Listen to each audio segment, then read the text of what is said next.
c'est le chômage de masse que la politique conduite depuis 2012 a été incapable de faire reculer. Ce n'est pas nos mesures de libéralisation de l'économie française qui menacent la protection sociale française, c'est l'échec du quinquennat de François Hollande et le chômage de masse qui le mine de tous les côtés. Cela dit, mon objectif est clair, ce n'est pas de se passer de ce modèle social français ou d'inventer autre chose, c'est de le consolider parce qu'il fait partie de notre acquis, précisément depuis 1945, depuis le programme du Conseil national de la résistance qui a été évoqué tout à l'heure. Il faut donc le consolider en introduisant dans ce système de protection sociale, à côté du principe de solidarité, un principe de responsabilité. Et je ferai des réformes importantes dans ce domaine.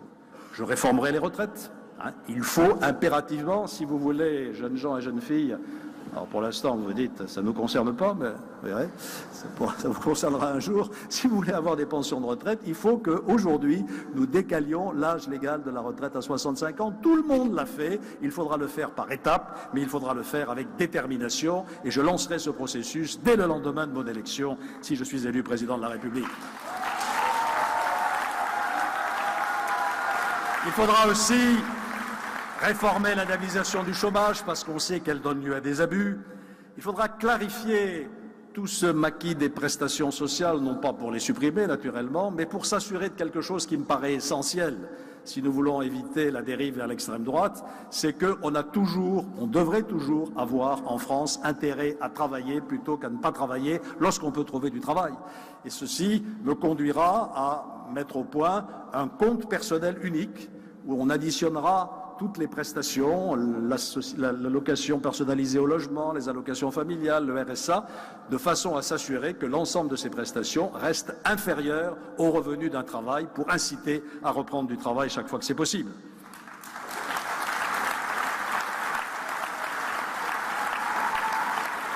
Et puis il y a l'assurance maladie.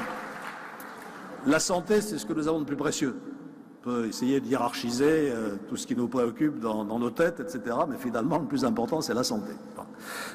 Et je suis déterminé à tout faire pour que notre système de santé soit consolidé. Contrairement à une idée qui est très largement répandue aujourd'hui, en 1995-96, je n'ai pas reculé à faire la réforme de l'assurance maladie. Et je dis même aujourd'hui, avec toute la force de ma conviction, que ma réforme de 96 a sauvé pendant des années l'assurance maladie qui était menacée de s'effondrer. Elle est aujourd'hui à nouveau menacée après tant d'années. Certains ponts de ma réforme sont restés, d'autres ont été abandonnés. Mais je vous le dis, je ne réformerai pas l'assurance maladie en diminuant le taux de remboursement des Françaises et des Français et en transférant une partie de ces remboursements à des mutuelles privées. Je ne limiterai pas l'assurance maladie au remboursement des maladies graves. Il faut maintenir le remboursement au niveau où il existe aujourd'hui.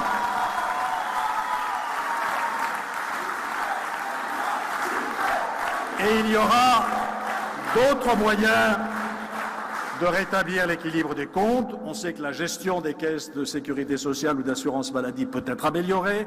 On sait qu'il faut lutter contre certains abus. Je lutterai en particulier contre les abus à l'aide médicale d'État, je l'ai dit depuis longtemps. L'aide médicale d'État, c'est-à-dire soigner gratuitement les étrangers en situation irrégulière qui sont présents en France. Oui, quand il y a une urgence absolue. Non, quand c'est une opération programmée qu'on aurait pu faire chez soi. Il faudra là aussi, chez soi, c'est-à-dire dans son pays d'origine, vous m'avez compris, il faudra là aussi remettre de l'ordre dans la l'AME. Il faudra aussi travailler avec les médecins. Je crois avoir rétabli avec les médecins un lien de confiance. C'était un peu distendu il y a quelques années parce qu'on s'est bien expliqué. La pertinence des soins. Quels sont les soins qui sont effectivement pertinents et ceux qu'on pourrait éviter pour faire des économies. Et puis il faudra moderniser notre système de santé. Il y a encore beaucoup de progrès à faire dans ce qu'on appelle la chirurgie ambulatoire. On vous opère le matin, vous rentrez chez vous l'après-midi. C'est bon pour le patient parce qu'il est mieux chez lui, grâce au secours en plus de la télémédecine. Et c'est meilleur pour l'hôpital parce que ça coûte évidemment moins cher. Donc vous voyez qu'il y a des moyens de rééquilibrer l'assurance maladie sans pour autant demander aux Français de payer plus et en particulier aux plus modestes et aux classes moyennes.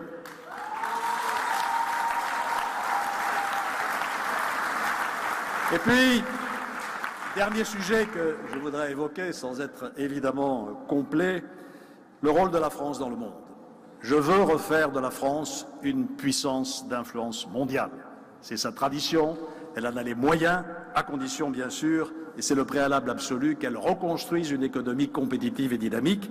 Souvenez-vous, en 1958, quand le général de Gaulle a voulu redonner à la France une voix forte dans le monde, il a commencé par une réforme économique tout à fait ambitieuse pour renforcer les bases économiques de la puissance de la France. C'est ce que nous ferons aussi en 2017. Et cette politique étrangère de la France, je lui donnerai deux objectifs clairs. Premièrement, assurer la sécurité des Français et défendre les intérêts de la France, c'est la priorité absolue de toute politique étrangère. Mais aussi, parallèlement, faire de la France, dans un monde où on commence partout à nous parler de guerre. J'entends M. Poutine évoquer régulièrement le retour de la guerre froide. J'entends certains nous parler d'une guerre des civilisations ou d'une guerre de religion. Je veux que la France redevienne, comme elle l'a toujours été, messagère de paix entre les peuples et de concorde entre les nations. Ce sera aussi un objectif de ma politique étrangère.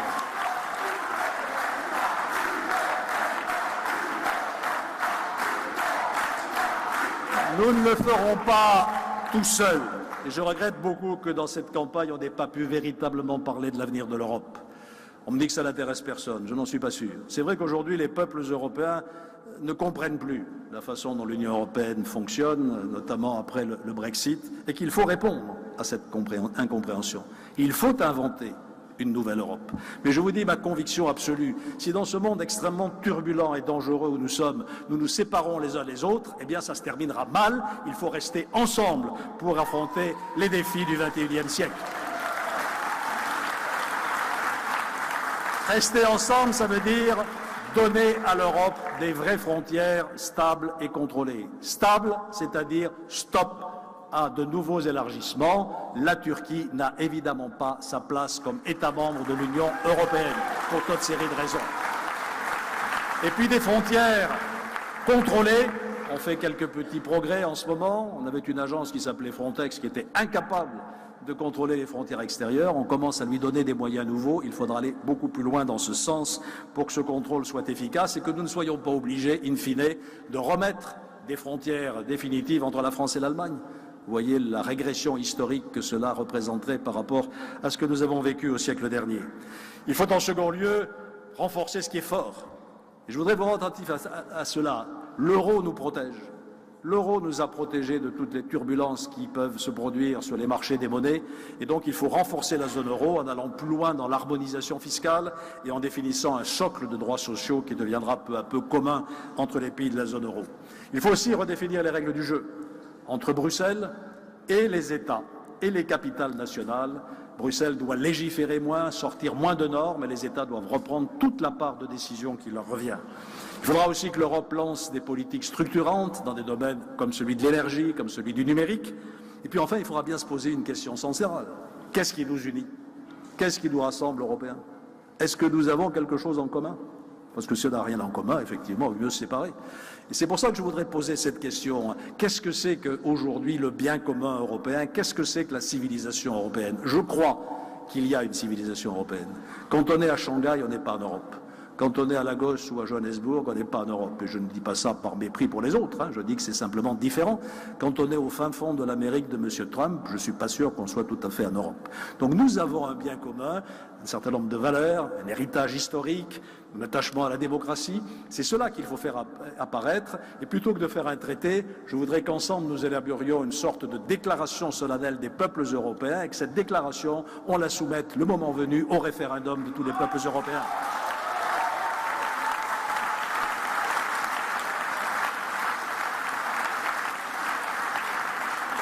La politique étrangère, telle que je la conçois, c'est aussi une France libre de ses choix et qui n'est donc inféodée à personne. C'est évidemment la grande leçon du général de Gaulle.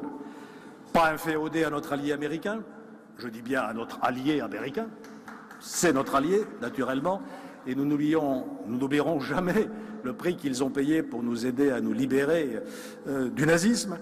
Mais les Américains sont comme ils sont. Qu'ils soient républicains ou qu'ils soient démocrates, ils défendent leurs intérêts.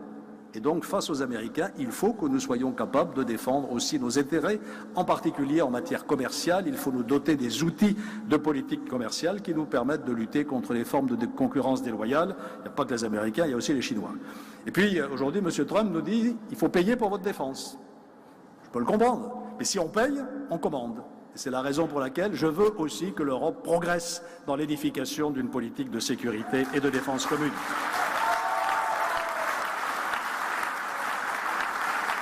J'ai dit une France inféodée à personne.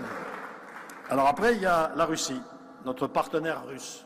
Je dis bien partenaire, parce que c'est un grand pays, c'est un voisin. Nous avons sur bien des points une histoire commune. Quand on regarde la Russie au XIXe siècle, à la cour des tsars, on parlait français. Il y a aussi des liens entre nous très puissants, pas question de s'antagoniser avec la Russie. Il faudra parler avec M. Poutine. J'ai été un peu surpris de l'entendre exprimer sa préférence pour la primaire de la droite. Je ne sais pas s'il viendra voter dimanche prochain. Enfin voilà, c'est un peu nouveau. Voilà. Donc il faudra parler avec lui.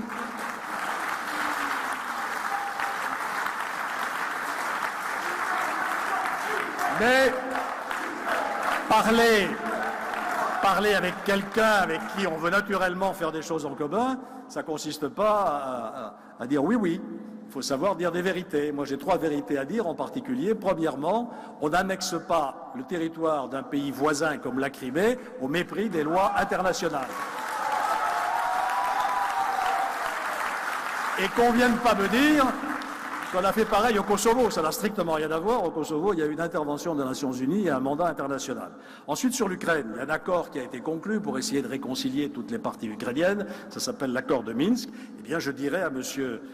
Poutine, certes, Kiev ne joue pas, c'est la capitale de l'Ukraine, vous le savez, tout à fait le jeu, mais vous continuez à attiser les choses en aidant les séparatistes ukrainiens. Il faut arrêter, et dès que l'Ukraine aura retrouvé sa stabilité, alors nous lèverons les sanctions, bien entendu.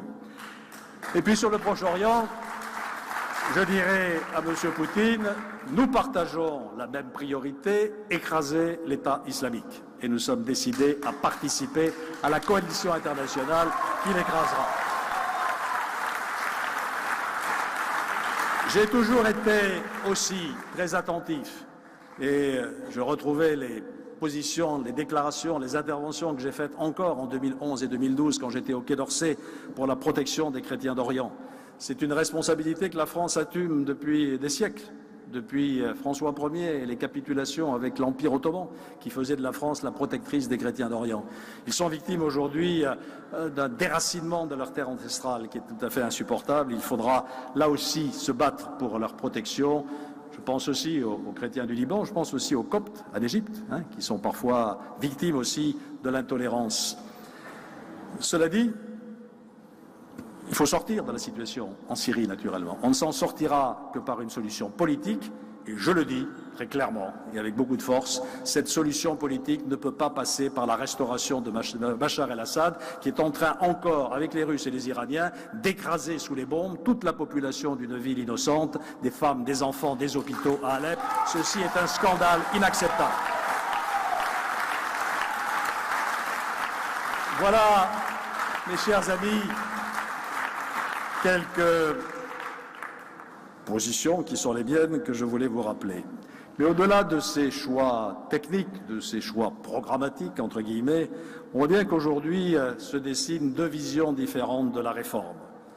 L'une qui est qualifiée parfois, et surtout qu'on n'y voit pas une attaque personnelle, d'hyper-libérale, qui risque, par sa brutalité, de disloquer le corps social. Et puis, ma méthode, que je qualifierais de libéralisme humaniste.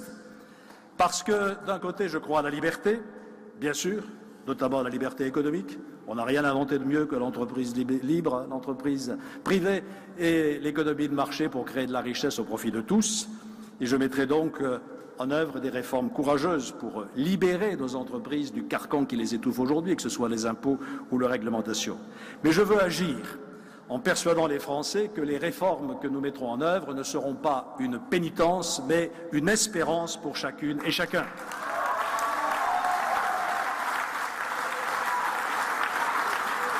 Espérance d'une amélioration dans la vie quotidienne. Pour vous, les retraités qui touchaient des pensions très modestes, et si je veux réformer les régimes de retraite, décaler l'âge légal de départ à la retraite, c'est pour dégager une masse de manœuvre suffisante pour augmenter les petites retraites qui sont aujourd'hui à un niveau tout à fait insuffisant.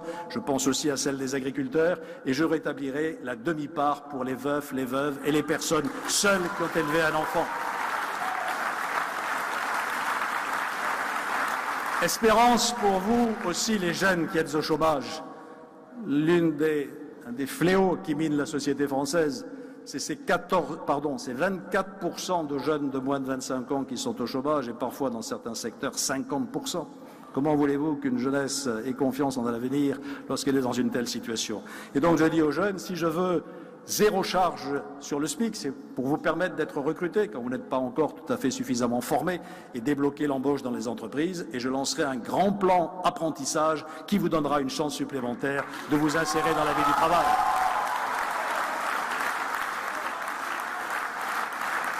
Pour vous aussi, les étudiants, je ne vous oublierai pas. Je sais que vous avez du mal parfois à vous soigner, tout simplement parce que vos ressources ne vous le permettent pas. Et c'est la raison pour laquelle je propose d'exonérer des cotisations d'assurance maladie les étudiants qui n'ont pas de ressources et qui sont les seuls à cotiser dans cette condition pour qu'ils aient accès aux soins.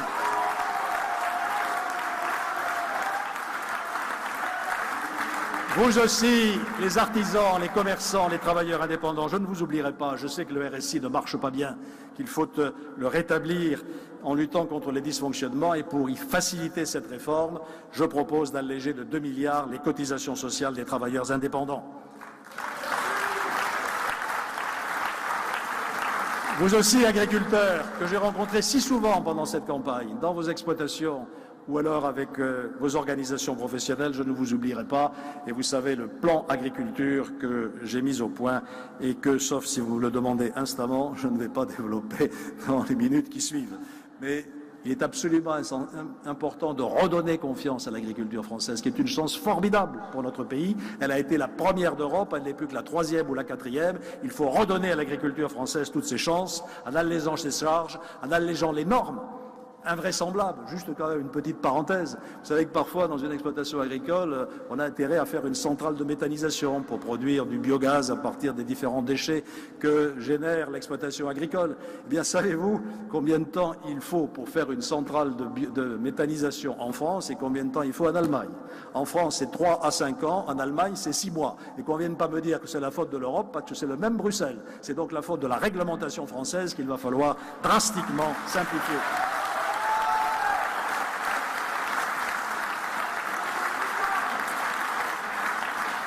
Et pour vous aussi, les seniors, je ne vous oublierai pas, j'en ai parlé tout à l'heure, vous avez, au fur et à mesure que le temps vient, que l'âge avance, besoin de médicaments, besoin de soins, eh bien, je ferai en sorte que vous soyez remboursés au même niveau qu'aujourd'hui et qu'on ne vous demande pas une prise en charge supplémentaire sur des ressources qui sont souvent très faibles. Oui, pour moi, il n'y a pas de libéralisme sans justice, c'est ce que j'appelle mon libéralisme humaniste. Cette espérance, je veux aussi la faire lever pour la France. Je veux une France moderne, une France confiante dans l'avenir. Je vais y venir. Une France moderne, une France confiante dans l'avenir, une France qui donne toute sa place aux femmes. Je n'y reviens pas, j'en ai déjà parlé. Mais une France aussi qui invente avec vous, les jeunes, notamment une autre façon de vivre. Il va falloir changer nos façons de vivre. On n'a pas assez parlé dans cette campagne, et mea culpa, même si j'ai publié des textes là-dessus, du développement durable. Le réchauffement climatique est une réalité. Demandez à nos viticulteurs, enfin je vais demander ça à mes viticulteurs bordelais, s'ils n'en ont pas déjà conscience. Et ça nous amène dans le mur si nous ne réagissons pas fortement. Le développement durable aussi, c'est un enjeu de santé, parce que notre santé a souffre d'ores et déjà. Il faut donc aller au-delà de l'accord dit de Paris, de la COP 21, maintenant de la COP 22, et agir concrètement. Nous avons des responsabilités dans nos villes pour habiter autrement, isoler nos maisons, nous déplacer autrement, bref, aller vers une économie décarbonée et vivre mieux, plus sobrement, mais en meilleure santé. Ce doit être aussi une ambition donnée à la France.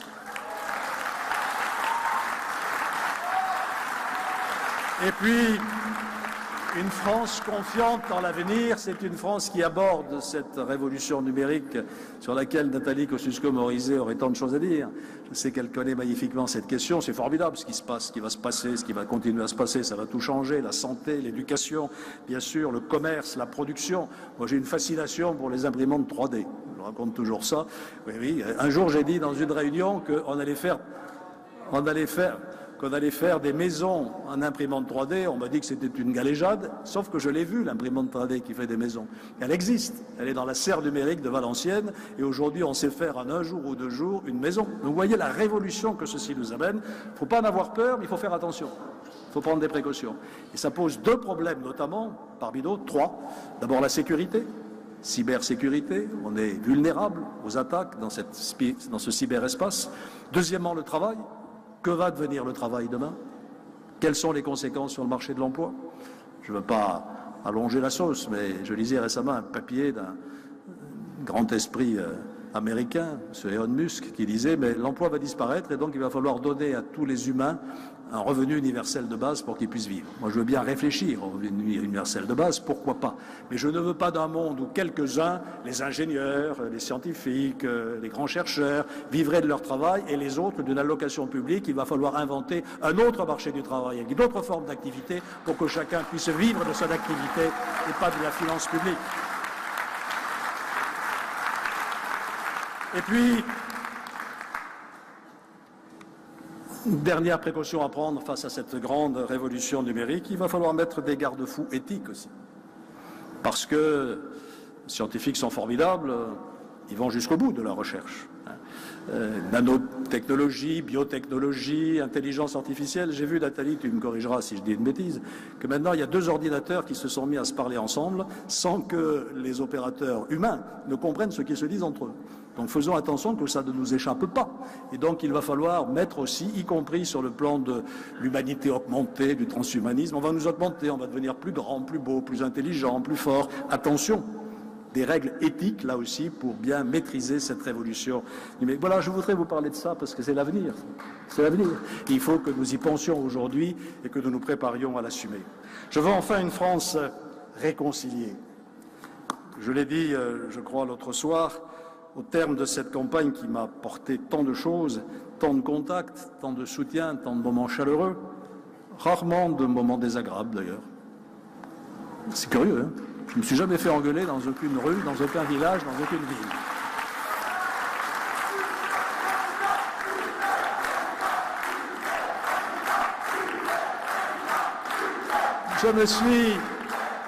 Je me suis aperçu qu'il y avait quand même deux France. Alors je ne veux pas caricaturer, c'est sans doute plus compliqué que ça, mais il y a une France entreprenante, conquérante, qui est à l'aise dans la mondialisation, qui a confiance dans l'avenir. Il ne faut pas l'ignorer, il faut en parler, parce que c'est la locomotive de la nation, bien entendu.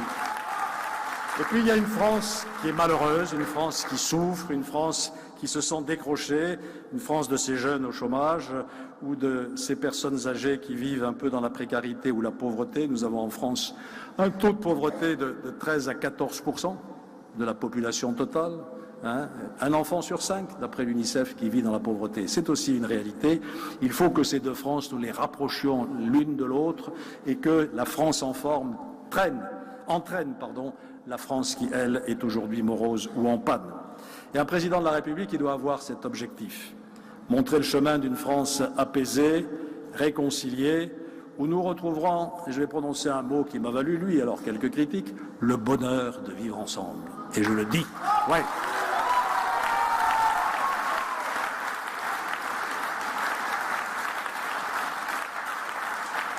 Vous savez qu'elle a toujours été et qu'elle est plus que jamais aujourd'hui mon rêve pour la France, le rêve d'un pays heureux et fier de son identité.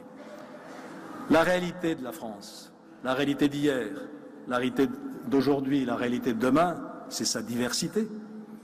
Nous n'avons pas tous les mêmes origines, nous n'avons pas tous la même couleur de peau, nous n'avons pas tous la même religion quand nous en avons une, nous n'avons pas tous les mêmes orientations sexuelles. Et tout ceci, nous n'avons pas tous les mêmes idées politiques. Et tout ceci fait notre richesse et notre force. Et il ne faut pas le nier. Je vous ai dit que j'avais sillonné toutes les parties de la France. Eh bien, un Corse, c'est pas un Breton. Voilà. Et peut-être qu'un Lorrain, c'est pas un Béarnais. Je ne sais pas, il faut voir. Une chose qui m'intéresse, moi je suis tout à fait hostile à ce qu'il y ait plusieurs langues officielles en France. Notre Constitution dit il y a le français, langue de la République, pas de co-officialité. Mais en revanche, il faut que les langues régionales puissent se développer, survivre et être parlées. Donc les Corses, ils aiment bien parler corse, les Bretons, ils aiment bien parler breton. Ça, c'est la réalité aussi de la diversité française et je dis que ça fait sa richesse. À une condition, ou deux conditions. La première, c'est que ça ne nous entraîne pas dans un communautarisme qui est tout simplement l'enfermement de chaque groupe sur soi-même. Et ça ne fait pas un pays, ça ne fait pas une nation.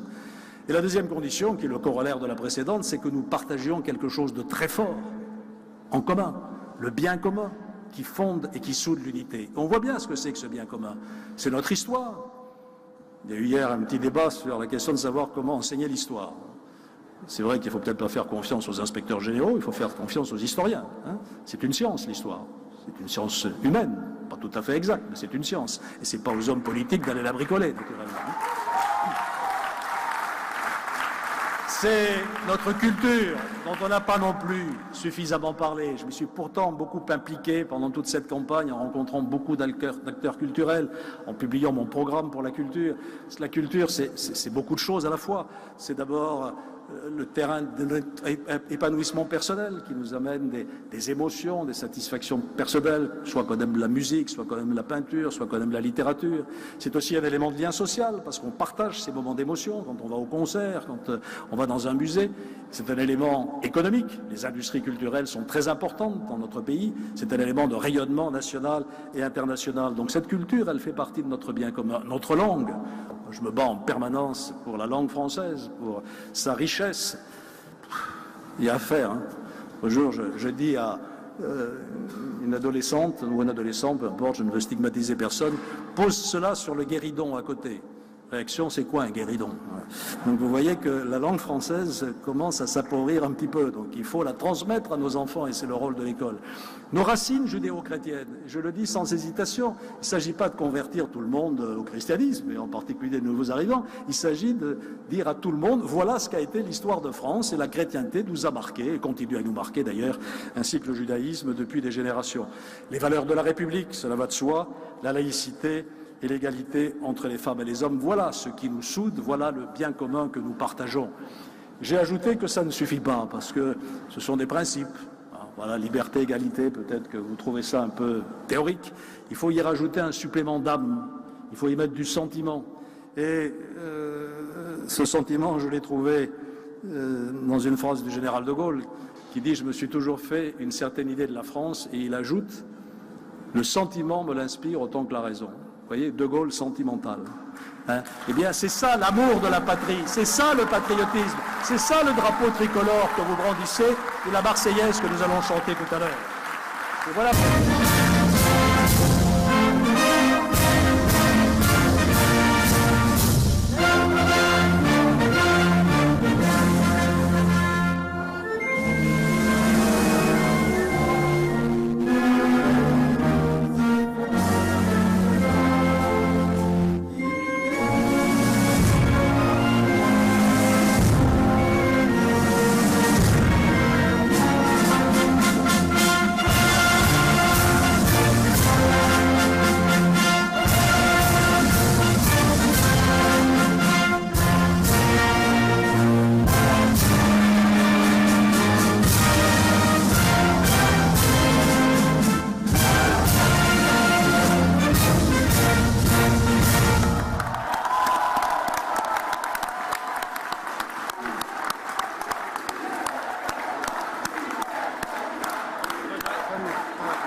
c'est le chômage de masse que la politique conduite depuis 2012 a été incapable de faire reculer. Ce n'est pas nos mesures de libéralisation de l'économie française qui menacent la protection sociale française, c'est l'échec du quinquennat de François Hollande et le chômage de masse qui le mine de tous les côtés. Cela dit, mon objectif est clair, ce n'est pas de se passer de ce modèle social français ou d'inventer autre chose, c'est de le consolider parce qu'il fait partie de notre acquis, précisément depuis 1945, depuis le programme du Conseil national de la résistance qui a été évoqué tout à l'heure. Il faut donc le consolider en introduisant dans ce système de protection sociale, à côté du principe de solidarité, un principe de responsabilité. Et je ferai des réformes importantes dans ce domaine. Je réformerai les retraites. Il faut impérativement, si vous voulez, jeunes gens et jeunes filles, alors pour l'instant vous dites ça ne nous concerne pas, mais vous verrez, ça vous concernera un jour, si vous voulez avoir des pensions de retraite, il faut qu'aujourd'hui nous décalions. Et puis il y a l'assurance maladie. La santé, c'est ce que nous avons de plus précieux. On peut essayer de hiérarchiser tout ce qui nous préoccupe dans nos têtes, etc. Mais finalement, le plus important, c'est la santé. Et je suis déterminé à tout faire pour que notre système de santé soit consolidé. Contrairement à une idée qui est très largement répandue aujourd'hui, en 1995-96, je n'ai pas reculé à faire la réforme de l'assurance maladie, et je dis même aujourd'hui avec toute la force de ma conviction que ma réforme de 96 a sauvé pendant des années l'assurance maladie qui était menacée de s'effondrer.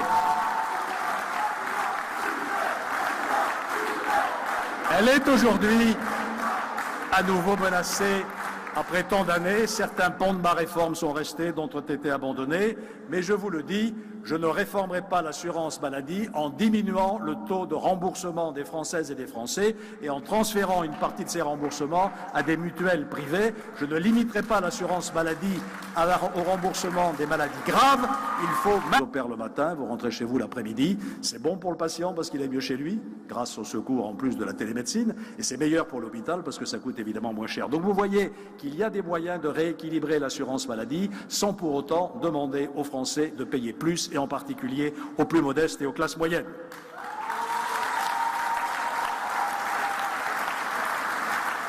Et puis, dernier sujet que je voudrais évoquer sans être évidemment complet, le rôle de la France dans le monde. Je veux refaire de la France une puissance d'influence mondiale.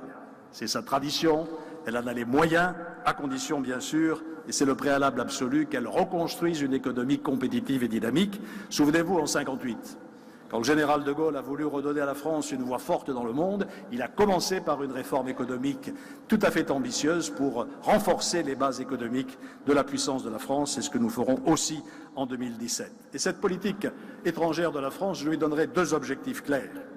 Premièrement, assurer la sécurité des Français, maintenir le remboursement au niveau où il existe aujourd'hui.